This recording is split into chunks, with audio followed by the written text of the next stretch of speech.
আসসালামু আলাইকুম। প্রিয় দর্শক, গত দুদিন ধরে বিশেষ করে জাতীয় সংসদে বিএনপির সংসদ সদস্য অ্যাডভোকেট ফজলুর রহমানের সেই বহুল আলোচিত বক্তব্যের পর জামাতে ইসলামের নেতাদের মধ্যে অনেকে বলতে শোনা যাচ্ছে যে এই রাজাকার প্রসঙ্গ নিয়ে মুক্তিযুদ্ধের এত বছর পরেও কেন দেশে জাতির মধ্যে একটা বিভেদ তৈরি করার চেষ্টা করা হচ্ছে। এই প্রসঙ্গটা আসছে, বারবারই আসছে। এবং সর্বশেষ যে কথাটা এটা নিয়ে বলা হলো, আমরা দেখলাম যে আজকে শুক্রবার সকালের দিকে কুমিল্লায় একটা মিটিং ছিল শ্রমিক কল্যাণ ফেডারেশনে, মানে জামায়াতের যে শ্রমিক সংগঠন তাদের একটা মিটিং ছিল।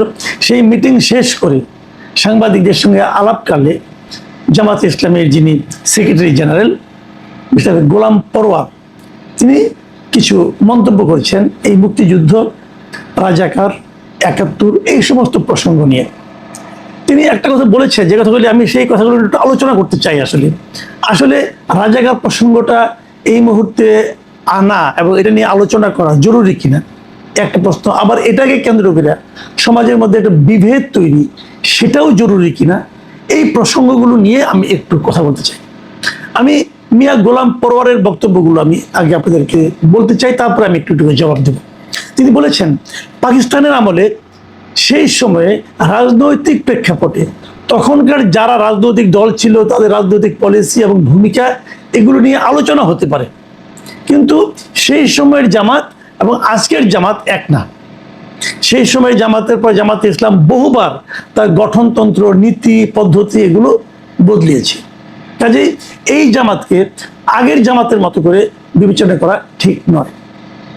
কথাটা অর্ধেক সত্য, অর্ধেক নিয়ে আমার কোনো আপত্তি নাই। জামাত যে বহুবার গঠনতন্ত্র পরিবর্তন করেছে এটাই মানতে রাজি আছি। তাদের নামও তো পরিবর্তন করেছে, তার নাম পরিবর্তিত হয়েছে, সব কিছু পরিবর্তিত হয়েছে, এতে আমার কোনো সমস্যা নাই। নেতৃত্বেও পরিবর্তন এসেছে। তখন গোলাম আজম নেতা ছিল, এখন তো গোলাম আজম নেই, মারাই গেছেন। থাকলে হয়তো উনিই থাকতেন। যে স্বাধীন হওয়ার পর গোলাম আজম যখন দেশে সক্রিয় হয়েছেন তখন তো সেই গোলাম আজমকে তারা নেতা মেনেছেন। কিন্তু গোলাম আজমের যে নেতৃত্ব ছিল পাকিস্তান আমলের, এবং ওই সময় গোলাম আজমের যে কর্মকাণ্ড ছিল সেটা নিয়ে তো জামাত কখনোই কিন্তু বলে নাই যে আমরা কর্মকাণ্ড ভুল ছিল। আমার কিন্তু সেই একই প্রশ্ন যে ওই সময়কার যে রাজনৈতিক তাদের পলিসি, রাজনীতি যারা যেভাবে করতো সেটা নিয়ে আসলেই আলোচনা হতে পারে। উনি বলেছেন, আমিও মনে করি হ্যাঁ ওটা নিয়ে আলোচনা হতে পারে। ওটা নিয়ে আলোচনা হচ্ছে না বলেই এই ঝামেলা। দেখুন সেই সময় জামাতের পলিসি কি ছিল? সেই সময় জামাত, আমার যখন মুক্তিযুদ্ধ হয় সেই মুক্তিযুদ্ধের সময় জামাতের পলিসি ছিল, মুক্তিযোদ্ধারা যে কাজটা করছিলেন, মানে দেশটাকে, পাকিস্তানটাকে পরিবর্তন করে বাংলাদেশ বানাতে চেয়েছিলেন, একটা মুক্তি সংগ্রাম করতে চেয়েছিল এবং মুক্তি সংগ্রাম তারা করেছিল, স্বাধীনতার জন্য যুদ্ধ করেছিল। সেই যুদ্ধের ব্যাপারে জামাতের অবস্থান ছিল নেগেটিভ, বিরোধিতা করেছিল। জামাত বলেছিল এটা ঠিক না, এর মাধ্যমে দেশটাকে ভেঙে ফেলা হচ্ছে, এটা একটা আন্তর্জাতিক ষড়যন্ত্র, ভারতের ষড়যন্ত্র, ভারত দেশটাকে ভাঙার জন্য এগুলি করছে।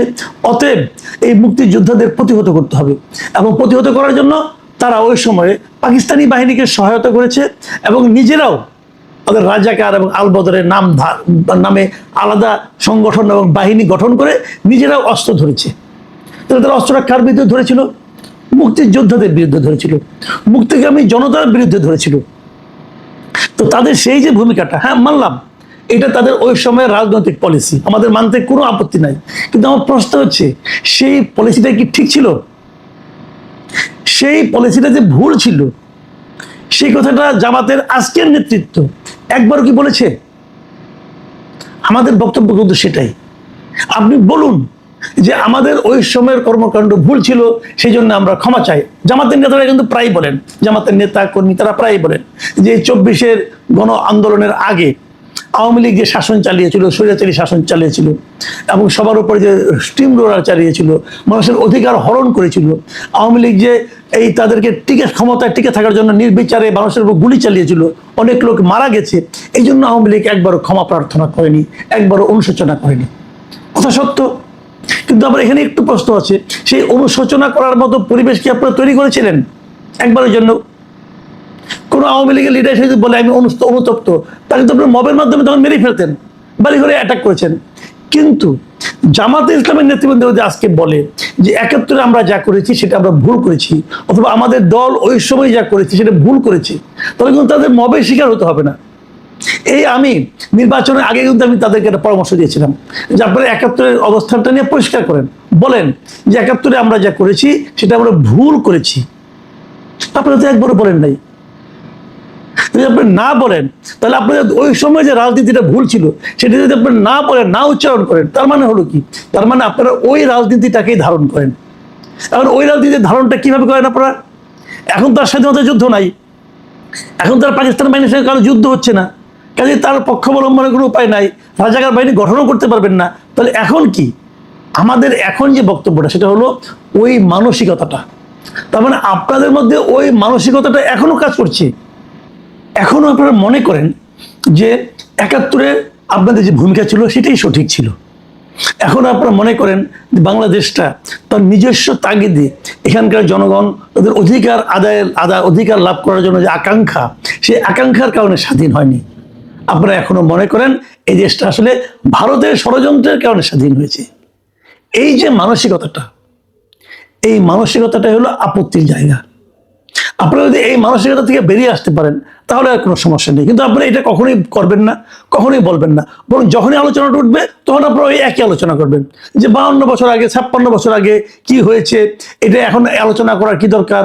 ওই কথাটা বলে কেন আমরা একটা বিভেদ তৈরি করি, কেন আমরা জাতিকে দ্বিধা বিভক্ত করি? ভাই, জাতি দ্বিধা বিভক্ত হতে চায় না তো, জাতিকে ঐক্যবদ্ধ করতে হবে। কিন্তু সে ঐক্যবদ্ধের ক্ষেত্রে আপনারা কিন্তু জাতিকে দ্বিধা বিভক্ত করে রাখতেছেন। মানে আপনারা বলার চেষ্টা করতেছেন আমাদের মুক্তিযুদ্ধটা ঠিক ছিল না। এখন আপনাদের সঙ্গে যদি আমাদেরকে ঐক্যবদ্ধ হতে হয়, তাহলে আমাদেরকে স্বীকার করতে হবে যে মুক্তিযুদ্ধ ঠিক ছিল না। বাট সেটা তো আমরা পারছি না। দেখুন, মুক্তিযুদ্ধটা কোনো রাজনৈতিক দলের একক সিদ্ধান্তের বিষয় ছিল না।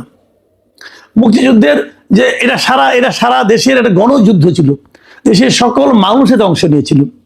এখান থেকে বেরিয়ে আসার কোনো সুযোগ নেই। আওয়ামী লীগ যে কাজটা করেছিল, আওয়ামী লীগ এই মুক্তিযুদ্ধটাকে তাদের দলীয় সম্পত্তিতে পরিণত করার চেষ্টা করেছিল এবং এর মাধ্যমে তারা দেশটাকে দ্বিধা বিভক্ত করেছিল। আর আপনারা যেটা করছেন, আপনারা তারা ঠিক তার উল্টা কাজটাই করছেন।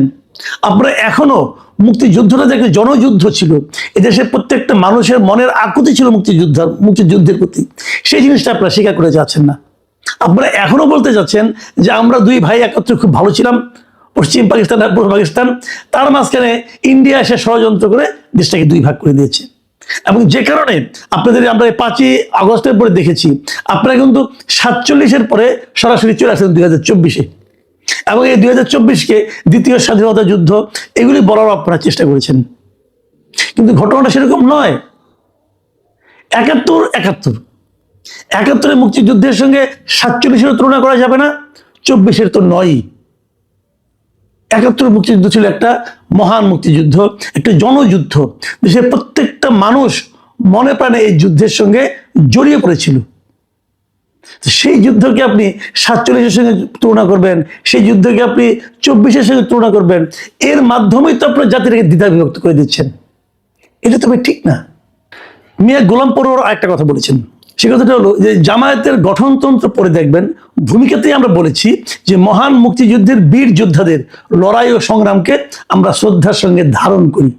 ভালো, এটা মানতে পারবেন, আপত্তি নেই। কিন্তু আমার প্রশ্ন হচ্ছে, আপনারা তা তো করেন, আপনারা মুক্তি যোদ্ধাদের লড়াইকে, সংগ্রামকে আপনারা শ্রদ্ধার সঙ্গে ধারণ করেন, কিন্তু পাশাপাশি কথা হলো ওই সময় মুক্তি যোদ্ধারা যাদের বিরুদ্ধে যুদ্ধ করেছে আপনারা তাদেরকে কি সমালোচনা করেন নাকি তাদেরকেও স্মরণ করেন? আপনি একই সঙ্গে মুক্তিযোদ্ধাদেরকেও স্মরণ করবেন, একই সঙ্গে মুক্তিযুদ্ধের বিরোধী শক্তিকেও শ্রদ্ধার সঙ্গে স্মরণ করবেন, তাহলে তো হবে না। আপনাকে যে কোনো একটা করতে হবে। আপনারা তো যুদ্ধ অপরাধী যারা ছিল তাদেরকেও শ্রদ্ধার সঙ্গে স্মরণ করেন, তাদের জন্য আপনারা তো জাতীয় সংসদে শোক প্রস্তাব গ্রহণ করেন, তো হবে না। কাজে আপনাকে সিদ্ধান্ত নিতে হবে আপনারা কোন দিকে লেখবেন, একটা করবেন আর একটা, এটা তো হয় না, এটা তো হয় না। কাজেই আপনি যত যাই বলেন, মূল ঘটনা কিন্তু ওই জায়গায় যে আপনারা আসলে কোনটা মনে করেন। আপনাদের এটা বলতে হবে ভাই। আপনারা যতই আপনারা এদিক সেদিক চান না কেন, যতই আপনি এদিক সেদিক যান না, আপনার গণতন্ত্র পরিবর্তনের কথা বলেন, নেতৃত্বের পরিবর্তনের কথা বলেন, যে মুক্তিযুদ্ধের সময় আমি ছোট ছিলাম, যা কিছুই বলেন, আপনি ছোট ছিলেন, হ্যাঁ, আপনি রাজাকার ছিলেন, আমি তাও মানি, আপনি মুক্তিযোদ্ধাদের বিরুদ্ধে যুদ্ধ করেন না, সেটাও মানি। কিন্তু যারা ওই অপকর্মগুলি করেছিল তাদেরকে যদি আপনি সমর্থন করেন, তাহলে কিন্তু আপনি সেই মানসিকতার লোক হিসাবে প্রমাণিত হলেন। এই জায়গাটাতে আপত্তি। এখনকার প্রজন্মের অনেকে রাজাকারে থাকার কোনো কারণ নাই। নতুন প্রজন্ম অনেক ছোট ছিল, কিন্তু এই নতুন প্রজন্ম রাজাকার হয়ে যায় যখন তারা আগের ওই মনোভাবটাকে, আগের ওই মানসিকতাকে যদি তারা ধারণ করে। প্রশ্ন হচ্ছে ওটাই, আপনারা কোনটা ধারণ করেন? আপনারা কি মুক্তিযুদ্ধকে ধারণ করেন? আপনি কি মুক্তিযোদ্ধাদের কাজটাকে সম্মান করেন, নাকি রাজাকারের কাজটাকে সম্মান করেন, নাকি পাকিস্তানি বাহিনীদের কাজটাকে সম্মান করেন? এটাই হলো কি পার্থক্যটা। এই পার্থক্যটা আপনারা যতদিন পর্যন্ত ওভারকাম করতে না পারবেন, ততদিন পর্যন্ত এদেশের আপামর জনগণ আপনাদেরকে বুকে টেনে নেবে না। দেখেন, আপনাদের জামাত ইসলামের অনেক রাজনৈতিক কর্মকাণ্ড, জামাতের নেতৃবৃন্দের অনেক ব্যক্তিগত জীবনাচরণ আমি কিন্তু পছন্দ করি। আমি আবারও বলছি, জামাতের অনেক নেতার ব্যক্তিগত জীবনাচরণ, তাদের কথাবার্তা, চালচলন, তাদের জীবনযাপন আমার কাছে ভালোই লাগে। কিন্তু আপনারা জনগণের কাছে, মাস পিপুলের কাছে যেতে পারছেন না এই একটা মাত্র কারণে, মুক্তিযুদ্ধের বিষয়ে আপনাদের অবস্থানটা আপনারা এখন পর্যন্ত ক্লিয়ার করেন না। আপনারা বলতেও পারেন না, যেটা মনে মনে ভাবেন, যে বিশ্বাস করেন যে না, রাজাকারই ঠিক ছিল, বিশ্বাস করেন যে পাকিস্তান ভেঙে বাংলাদেশ হওয়াটা ঠিক হয় নাই। এই বিশ্বাসটা আপনারা কিন্তু করেন, কিন্তু এই বিশ্বাসটার কথা আপনারা বলতে পারেন না। কেন বলতে পারেন না? মনে করেন যেটা বললে মানুষ আপনাদেরকে বিরোধিতা করবে। হ্যাঁ, করবে। তো যদি মানুষের এই সেন্টিমেন্টটা বুঝেন, তাহলে বললেই পারেন যে আমি এটা বিশ্বাস করি না। আপনারা কেন মাস পিপলের, সংখ্যাগরিষ্ঠ মানুষের যে মানসিকতা, তাকে অনুসরণ করছেন না? সংখ্যাগরিষ্ঠ মানুষকে প্রতারণা করে কিন্তু আপনারা তাদের সমর্থন আদায় করতে পারবেন না। আপনারা যদি আসলে গণমানুষের দল হতে চান, তাহলে গণমানুষের যে ভাবনা, সেই ভাবনা আপনাদেরকেও ধারণ করতে হবে। যারা ধারণ করবেন না, তাদেরকে নেতৃত্ব থেকে সরিয়ে দেন, নতুন নেতৃত্ব আনেন। সব দলে আসতে পারে। যেমন আওয়ামী লীগ, এখন আওয়ামী লীগের একটা অংশ এখনো মনে করে যে 24-এর গণ আন্দোলনটা ছিল একটা আন্তর্জাতিক ষড়যন্ত্রের ফসল। যারা এরকম মনে করে, এই মনে করার মাধ্যমে আওয়ামী লীগকে আপনারা ফিরিয়ে আনতে পারবেন না। ওরকম যারা মনে করে, তাদের সরিয়ে দিয়ে আপনাদের নতুন করে আওয়ামী লীগ গড়ে তুলতে হবে। একটা ভুল ধারণাকে, যেটা কি সাধারণ মানুষের, সংখ্যাগরিষ্ঠ মানুষের চিন্তার বিপরীতে থাকে, সেই ধারণাটাকে পুঁজি করে, সেই ধারণাকে ধারণ করে আপনি রাজনীতি করবেন, আর সেই রাজনীতি দেশের জনপ্রিয় হবে, সেটা হয় না ভাই। আমি সকল রাজনৈতিক দলের কথাই বলছি। রাজনৈতিক দলগুলোর আদর্শ কিন্তু বারবার চেঞ্জ হয়। কেন হয়? ওই কারণে হয়, যখন মানুষের চিন্তা চেঞ্জ হয়, যখন সংখ্যাগরিষ্ঠ মানুষের চিন্তা চেঞ্জ হয়। সেই সংখ্যাগরিষ্ঠ মানুষের চিন্তাকে অনুসরণ করাই একটা গতিশীল রাজনৈতিক দলের বৈশিষ্ট্য।